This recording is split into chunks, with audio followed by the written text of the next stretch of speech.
Jeg vil her i vores anden video gennemgå vores arkitektur og hvordan vi har implementeret de forskellige klasser og interfaces osv. Vores UML-diagram ser sådan her ud med game i midten der. Vi har så en winner strategy, en age strategy, world layout strategy og 2 action strategies.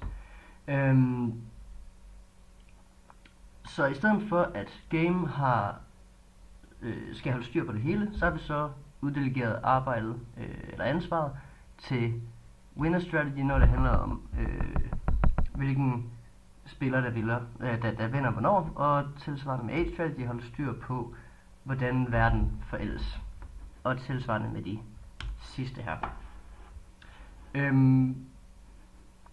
Vores winner strategy, age strategy, world layout strategy har samme struktur. Action strategy er dog noget anderledes i det. Vi har splittet den op. Så den ene hedder settler action strategy, den anden hedder archer action strategy. Så de er så ansvarlige for hvordan actions eller special actions skal håndteres i forhold til settlers og archers. En anden måde at gøre det her på, det var ved at samle de to til et enkelt interface, og så lade en alpha action strategy og en gamma alpha action strategy implementere det ene interface, og så afhængig af om det er en archer eller settler, selv finde ud af hvad den skal reagere, eller hvordan den skal reagere, i stedet for at have to interfaces. Jeg vil starte med at kigge på vores age strategy her, og den er rimelig til i det den blot skal fortælle implementerende klasser at de skal have den her metode, og det er sådan set det. Alpha age strategy her, som er et eksempel på en implementerende klasse, har så netop den her metode, og i det her tilfælde, vores alpha age strategy, det er den gamle, eller hvad skal vi sige, den første måde vi har implementeret addon på, så det er blot 100 år per tur.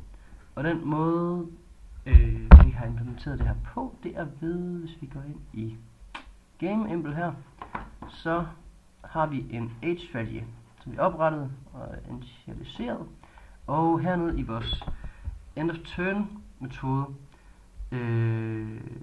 når begge spillere har haft deres tur, så siger vi så,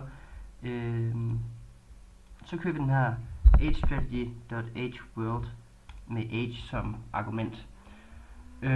Og hvis vi hopper tilbage i alpha age strategy, så det den gør, det er sådan set bare at tage age, implementere den 100 og returnere den. Så tilbage i vores game implementation vil vi sådan set bare implementere age med 100. Det her, det vil så ske i tilfælde af at vi kører med alpha age strategy. Hvis vi vælger beta age strategy i stedet for, så er den lidt mere lusket. Så det første stykke tid, der inkrementerer vi med 100, som vi gjorde i alpha strategy.